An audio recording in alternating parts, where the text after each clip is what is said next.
세계는 지금 시간입니다. 각국에 나가 계신 선교사님을 통해서요, 세계를 향한 선교 현황 알아보고 있는데요.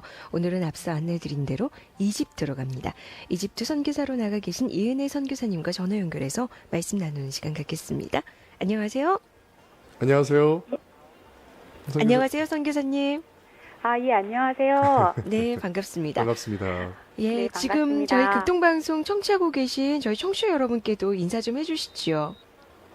네, 안녕하세요. 이집트에서 사역을 하고 있는 이은혜 선교사입니다. 이집트는 지금 몇 시인가요? 지금 밤 12시 반입니다. 지금 방송을 위해서 계속 주무시지도 않고 기다려주셨는데 너무나도 감사드립니다. 네, 네, 감사합니다. 네, 선교사님. 네, 예, 이집트 하면은요, 네. 오랜 역사, 또 오랜 문화와 전통이 생각이 나고요. 또 네. 피라미드와 카이로가 생각나는데 이게 너무 단순한 지식이거든요. 이집트에 네. 대해서 간단히 소개해 주시겠습니까? 예, 이집트는 아프리카 북동부에 있는 나라입니다. 그래서 인류 최초로 상형 문자를 사용하였고, 지금에는 스마트 빌리지를 사용하여 IT 강국으로서 새로운 도약을 준비하고 있습니다. 인구는 약 7,800만으로 이 수는 아랍 지역 전체 인구의 4분의 1에 해당됩니다. 특히 수도인 카이로에는 3분의 2 정도의 인구가 밀집되어 있는데요. 땅의 96%가 사막이지만 나일 삼각주라는 옥토가 있기 때문에 이를 통하여 식량들과 농산물들을 공급받을 수 있습니다. 그럼 선교사님, 종교적으로는 이집트가 어떤 나라입니까?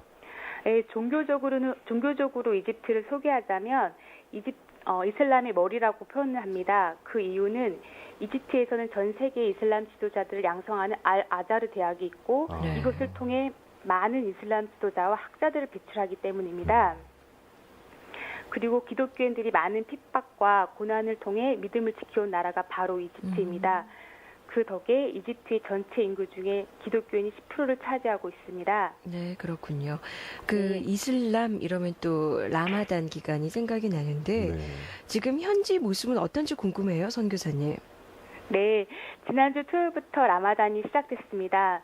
라마단 기간 동안에 먹을 음식들을 미리 준비하기 때문에 많이 분주합니다. 네. 라마단 등과 또 전등을 집 안과 밖에 장식을 합니다. 그래서 길거리와 시장에서 물건을 준비하는 사람들로 북적거리는 모습들을 흔히 볼 수 있고요.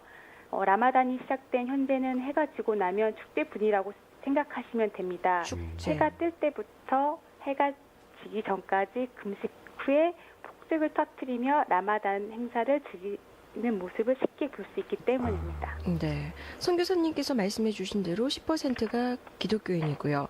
그러면 나머지 네. 90%는 무슬림이라고 해도 과언이 아닌데 그렇다면 선교 활동하시기에도 조금 어려움이 있지 않을까 하는 생각이 들어요. 네. 불편함은 없으세요? 현실적으로 이집트에선 밖으로 교회를 세울 수 없기 때문에 어려운 부분들이 있습니다. 그렇다고 해서 주님의 일을 멈출 수 없기에 많은 선교사님들이 이 땅에 소망을 품고 인내함으로 사역들을 감당하고 있는데요. 이집트 선교에는 지혜로움이 많이 필요합니다. 드러내어 선교를 하기엔 어려운 부분이 많이 있습니다만 보이지 않는 부분들을 통하여 현지에서 이집트와 현지인들을 위한 기도를 멈추지 않는 것과 현지인들을 주의 말씀으로 세우는 것이 가장 중요한 선교라고 생각하고 있습니다. 네, 맞습니다. 영적인 바탕이 세워진다면 반드시 변화가 있을 것이라 생각이 드는데요. 아멘. 교회를 세우는 것이 현실적으로 좀 힘들다고 하셨는데 네. 그렇다면 어떤 방법을 통해서 선교 활동을 하고 계신 겁니까? 예, 저 같은 경우는 센터를 운영하고 있습니다. 현지인들에게 컴퓨터 교육 과정을 실시하고 있는데요. 네. 컴퓨터 교육을 통해 이집트인들을 만날 수 있는 계기가 될 수 있고 자연스럽게 저희들과 만남을 가질 수 있기 때문에 예수 그리스도의 복음을 감독적으로 남아 느낄 수 있는 기회가 되는 것 같습니다. 네. 다음 달 9월부터는 처음으로 저희 센터에서 음악 교실이 오픈됩니다. 음악 교실. 바이올린과 기타, 플룻, 음악 이론들을 가르치게 되는데요. 센터가 현지 지역 주민들에게는 배움의 장소로 활용되어질 수 있고 센터를 통해 무슬림들에게는 복음을 접하며 들을 수 있는 장소로 그리고 믿는 기독교인들에게는 복음을 더 깊이 알아갈 수 있는 장소로 활용될 수 있도록 노력하고 있습니다. 네, 정말 많은 노력을 하고 계시고 네. 애쓰고 계신데, 근데 궁금한 점이요. 이렇게 또 10%밖에 되지 않기 때문에 네. 활동하는데 조심스러운 부분도 많을 것 같고요. 예, 예. 근데 또 이런 생각이 들어요. 선교 활동을 감시당하진 않을까 하는 두려움도 있는데, 그 두려움도 어떻게 극복하시나요? 예, 아무래도 보이지 않는 감시가 있죠. 하지만 그 두려움은 하나님의 사랑으로 극복하고 있습니다. 네. 아멘. 네. 다만 저희들이 드러내놓고 무슬림들에게 전도를 하지 않으니까 경찰이나 정부에서도 그냥 저희를 지켜보고 있는 거죠. 아, 네. 네. 그럼 어떤 감시를 하고 있습니까? 예를 들어 저희들이 지방 사역을 위해 대중교통을 이용해 타 지역으로 갈 때면 네. 경찰들이 따라오곤 합니다. 경찰들이 따라와요? 예. 명목상 외국인들을 아. 보호하는 차원이라고는 하지만 복음을 나누는데 자체적으로 어려움이 있죠. 그래서 저희는 계속해서 이 나라에 살면서 복음을 전해야 하기 때문에 참 많은 지혜가 필요한 것이 사실입니다. 아, 예, 선교사님께서 그럼 이집트에 가신 지는 얼마나 되셨습니까? 올해로 이제 6년 차 들어가고 음. 있습니다. 그렇군요. 네.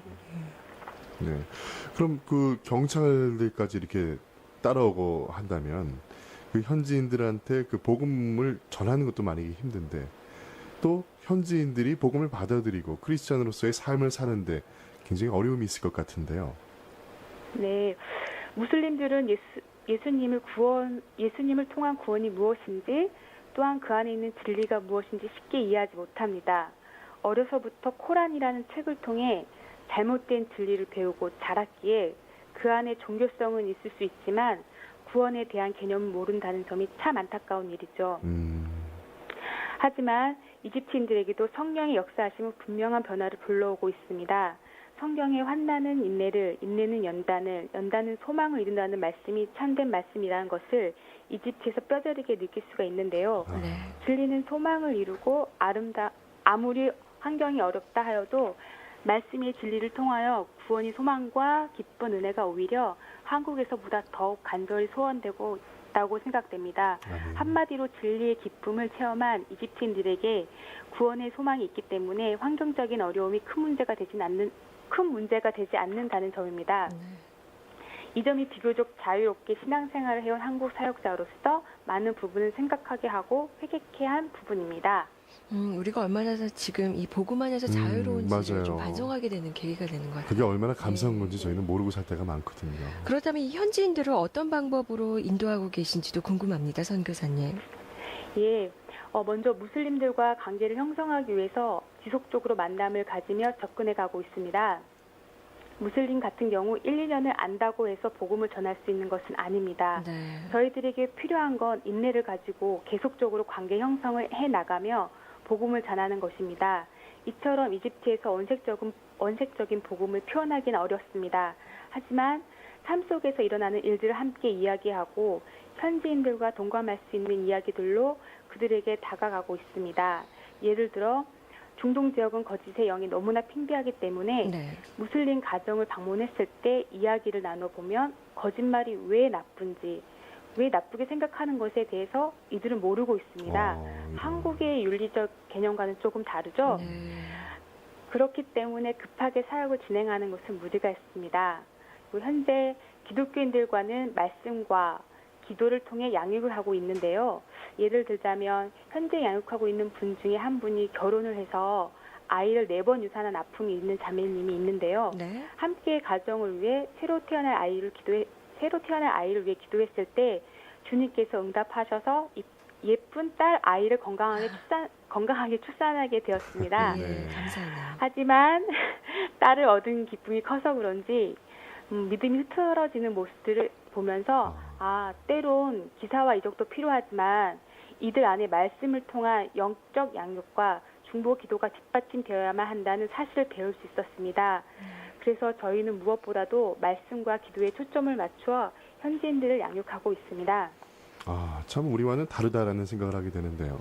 참 이 방송 들으면서 이집트 선교를 준비하고 계신 분들에게 우리 선교사님께서 마지막으로 하신 말씀이 있으시다면? 제일 중요한 것이 말씀과 기도를 충실히 준비하셨으면 합니다. 말씀과 기도가 뒷받침되어 있지 않다면 이곳에선 영적으로 살아남기가 쉽지 않기 때문입니다. 네. 어떤 어려움과 상황 속에서 말씀을 붙잡고 기도하면 이길 수 있는 힘이 생기고 이곳에서의 인내와 기다림에 지치지 않고 주님이 오시기를 예배할 수 있기 때문입니다. 아멘. 아멘. 자, 지난주에는요, 우리가 이슬람에 대한 선교를 이해를 좀 했었어요. 이해하는 시간을 네, 가졌는데, 맞습니다. 오늘은 현지에서 직접 사역하고 계신 분과 전화 연결해서 그 무슬림의 신앙과 또 그 생활에 대한 모습 좀 더 깊이 깨닫게 됐습니다. 그래서 우리가 좀 많이 기도를 해야 될 것 같아요. 네, 맞습니다. 그러니까 그 전도 활동을 하는데 경찰들이 감시한다는 거 보세요. 그 사실만으로도 이집트 선교 자체가 어렵다라는 것을 느낄 수 있었던 그런 시간인 것 같습니다. 네. 지금까지 이집트 현지에서 센터를 운영하고 계시면서 선교사로 활동하고 계신 이은혜 선교사님과 전화 연결해서 말씀 나눴습니다. 선교사님 기도하겠습니다. 감사합니다. 네, 감사합니다. 감사합니다.